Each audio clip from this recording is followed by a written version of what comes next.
नाजरीन, इब्ने हातिम के लबों से एक सर्द आह निकल गई और उसने कहा कि ऐसी मायूसी की बातें नहीं करते होते नोहना। मुझे जैसे ही तुम्हारी खबर मिली बस मैंने कोशिश शुरू कर दी।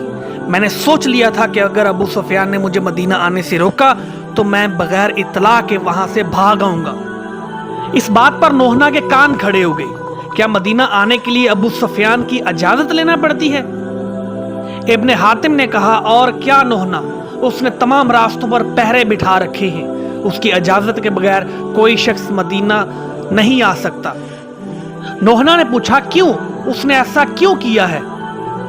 इब्ने हातिम ने इसे समझाया कि मक्का वालों का ख्याल है कि मदीना वाले जादू जानते हैं और जो मदीना जाता है उस पर जादू करके वो इससे मुसलमान कर लेते हैं। जब भी तो अबू सुफियान किसी को यहाँ आने नहीं देता। इस पर नोहना ने बड़ी उम्मीदों से पूछा, अब क्या इरादा है? वापस जाओगे क्या? इब्ने हातिम को इसी सवाल की उम्मीद थी। उसने इसके बहुत से जवाब सोचे थे मगर इस वक्त इनमें से उसे एक भी जवाब याद नहीं आ रहा था और इसी घबराहट में वो मुंह खोले बस टिकटकी बांधे नोहना को देखे जा रहा था। नोहना दोबारा जवाब ना पाकर बोली, मैंने कुछ पूछा है इब्ने हातिम? इब्ने हातिम ठंडी सांस लेकर बोला, मैंने सुन लिया है नोहना। नोहना कहती, तो फिर? इब्ने हातिम ने कहा कि इसका जवाब अभी मेरे पास नहीं है। नोहना ने दूसरा सवाल किया, अच्छा ये तो बताओ कितने दिन रहोगे यहाँ? इब्ने हातिम ने कहा, नोहना ये भी तो वही सवाल है जिसका जवाब मेरे पास नहीं है।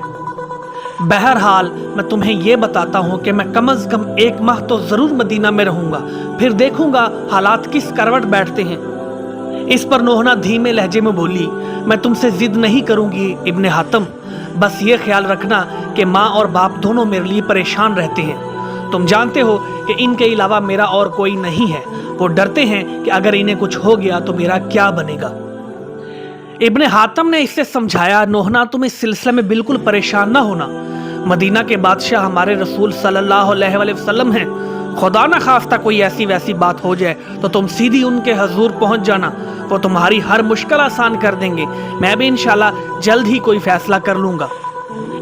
इसी वक्त नोहना की माँ ने आकर कहा, बेटे इब्ने हातिम, तुम्हारा बिस्तर नोहना के बाप के कमरे में लगा दिया है मैंने, अगर तुम चाहो तो आराम कर सकते हो। इस पर इब्ने हातिम ने कहा, मैं यहाँ नहीं ठहरूंगा खाला जान, मेरे बहुत से दोस्त हैं यहाँ, किसी के पास भी ठहर जाऊंगा, आपका घर यूं भी बहुत छोटा है।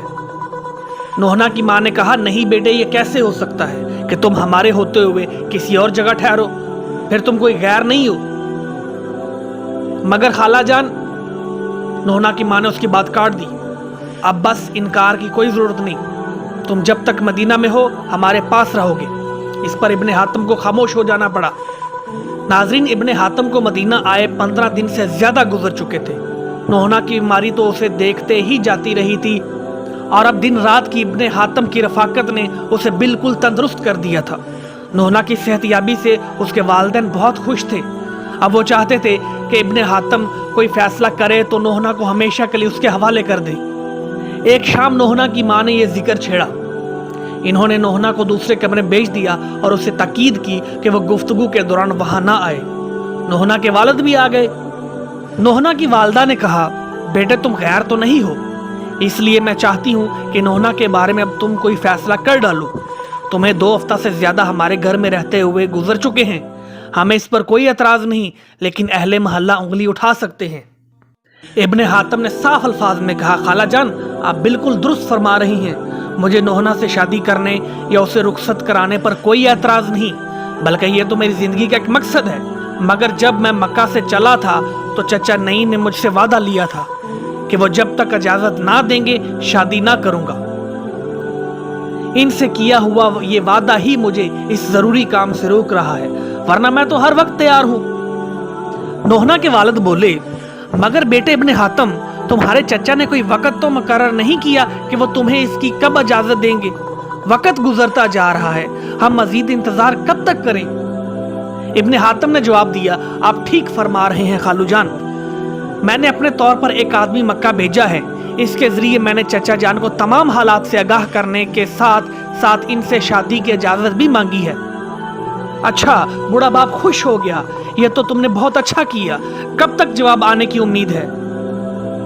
इब्ने हातिम ने जवाब दिया, वो किसी भी वक्त वापस आ सकता है खालू जान। जहां आपने इतना इंतजार किया है, कुछ और इंतजार कर लीजिए। ये मेरी एक तरह से आपसे दरख्वास्त है।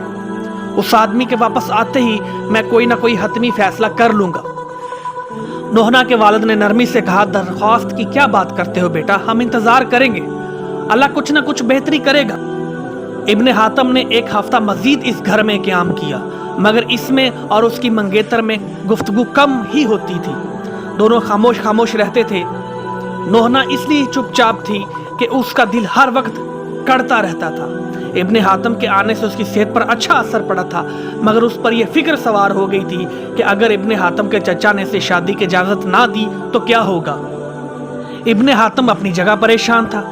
उसने नोहना के वालिद से कह तो दिया था कि वो 1 माह गुजरने पर कोई ना कोई फैसला जरूर करेगा, और 3 हफ्ते गुजर चुके थे।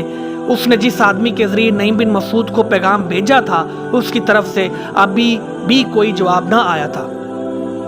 दरअसल इब्ने हातिम एक तजब्जब और उलझन में मुब्तला हो गया था। इसे हर वक्त ये फिक्र सताती रहती थी कि अगर उसने चचा की इजाज़त हासिल किए बगैर नोहना से शादी कर ली तो उसका नतीजा क्या होगा। अगर उसने शादी से इनकार कर दिया तो नोहना की हालत क्या होगी। फिर एक दिन मक्का से जवाब आ गया। जवाब उसे 2 ज़राए से मौसूल हुए। एक तो उस शख्स ने इब्ने हातिम को जवाब भेजा था जिसे इसने खुद दरख्वास्त की थी। ये शख्स मक्का पहुंचते ही फौरी तौर पर नईम बिन मसूद से मिला और नईम ने इसे इस वक्त जवाब दे दिया था। दूसरा जवाब दरअसल जवाब नहीं बल्कि नईम का हुक्मनामा था जो इन्होंने अपने कासद के जरिए इब्ने हातिम को भेजा था। नईम बिन मसूद के दोनों जवाबों या हुक्मों का मतन एक ही था। इन्होंने दोनों मुतज़क्करा ज़राए से इब्ने हातिम को हुक्म दिया था कि फ़ौरन मक्का वापस आ जाओ, हालात बहुत गंभीर हो गए हैं। इब्ने हातिम को ये दोनों हुक्मनामे सिर्फ 1 घंटे के फ़र्क से आगे पीछे मिले और इसके दिमाग पर दोहरा हथौड़ा मारा गया। चचा का हुक्मनामा 2 बातों को ज़ाहिर करता था। एक बात तो ये कि इसे फ़ौरन वापस बुलाया गया था। ये ऐसी बात ना थी जिससे इब्ने हातिम ज़्यादा परेशान होता। इसे मदीना आए हुए 1 माह होने वाला था, इसलिए चचा का इसे वापस बुलाना एक आम सी बात मालूम होता था। लेकिन हुक्मनामे की दूसरी बात हालात की गंभीरता को ज़ाहिर करती थी, और ये बात इसलिए बेहद परेशान कुन थी। उसकी समझ में ना आ रहा था कि वो क्या हालात पैदा हो गए होंगे कि जिन्होंने नईम बिन मसूद को मजबूर कर दिया है कि वो इसे फ़ौरन वापस तलब कर ले, और इससे वापस ना जाने या देर करने की सूरत में हालात की गंभीरता का इजहार किया है। नाज़रीन, नईम बिन मसूद ने इब्ने हातिम के मदीना के सफ़र के सिलसिले में बड़ी एहतियात से काम लिया था। इसने इब्ने हातिम को कुरैश मक्का के सरदार अबू सुफियान के पास भेजकर उसकी इजाज़त हासिल कर ली थी। अगरचे ये इजाज़त तहरीरी ना थी, मगर अबू सुफियान का हुक्म कुरैश मक्का के लिए लातो मनात के हुक्म से कम दर्जा न रखता था। इब्ने हातिम के पास अब इसके सिवा कोई चारा न था कि वो अपने मेज़बानों और ख़ुसूसन नोहना से हालात की संगीनी का जिक्र करके वापसी की इजाज़त मांगे। लेकिन कम अज़ कम नोहना से ये बात करते हुए इसे इंतहाई शर्म महसूस हो रही थी। इसने कुछ दिन पहले नोहना को तसल्ली दी थी कि 1 माह पूरा होने के बाद वो कोई कदम उठाएगा। नोहना ने इससे यही मतलब समझ लिया था कि इब्ने हातिम इससे शादी कर लेगा। इब्ने हातिम का भी शायद यही इरादा था, लेकिन मक्का से आमदा हुक्मनामे ने इसके हाथ पैर शल कर दिए थे। चुनांचे वो डरते डरते और सर झुकाए नोहना के बाप के पास पहुंचा। नोहना और उसके माँ भी दोनों इस वक्त वहीं मौजूद थे। इब्ने हातिम का मजबूत दिल इन तीनों के चेहरे देखकर कांप उठा। वो बड़ी उम्मीद भरी नजरों से उसकी तरफ देख रहे थे। खालू जान, खाला जान, इसके मुंह से सिर्फ इतने ही अल्फाज अदा हो सके।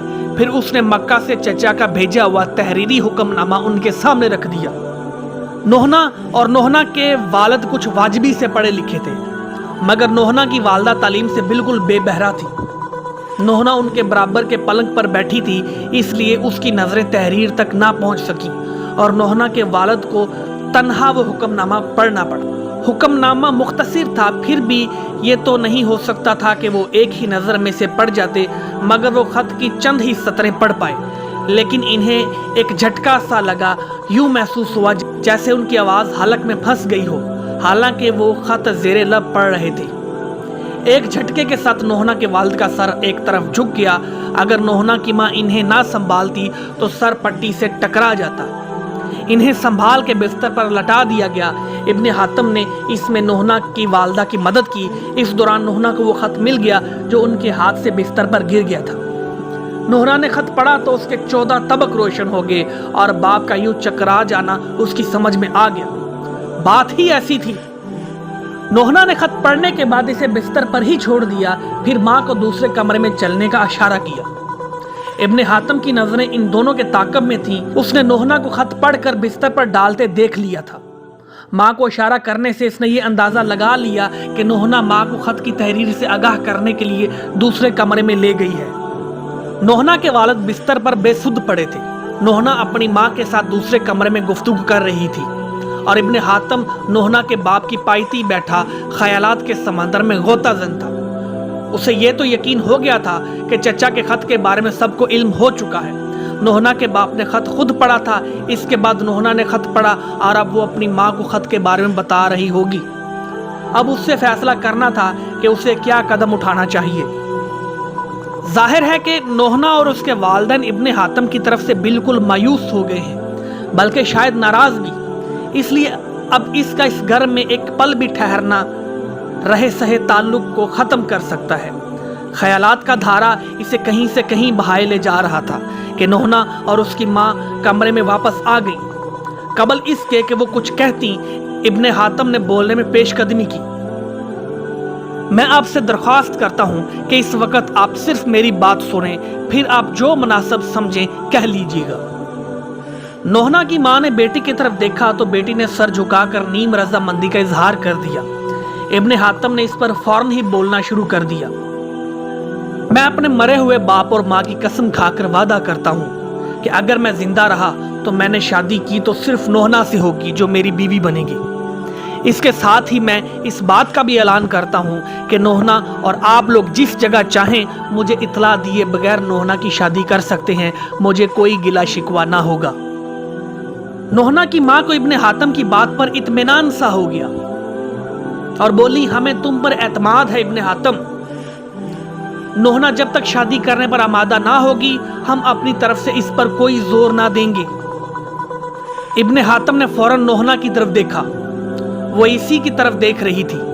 दोनों की आंखें मिली तो वो कुछ मायूसी के आलम में इसकी सूरत देखती रही, फिर नजरें नीचे कर ली। इब्ने हातम एक दबी दबी आह भरकर खड़ा हो गया। उसने धीमे लहजे में कहा, नोहना, खालू जान का ज़ईफ़ी का आलम है। अब घर की जिम्मेदारी तुम पर है। घर संभालो और जब तक इंतजार कर सकती हो कर लेना, फिर तुम्हें इख्तियार है। मैं हालात दुरुस्त होते ही मदीना वापस आने की कोशिश करूंगा। मैं तुमसे वादा करता हूं कि मदीना को ही अपना वतन बनाऊंगा और हमेशा तुम्हारे साथ रहूंगा। इब्ने हातम ने बड़ी तेजी से अपना मुख्तसर सामान समेटा और चलने के लिए तैयार हो गया। नोहना के वालिद की तबीयत इस वक्त संभल गई थी। रुखसत के वक्त वो भी दरवाजे पर मौजूद थे।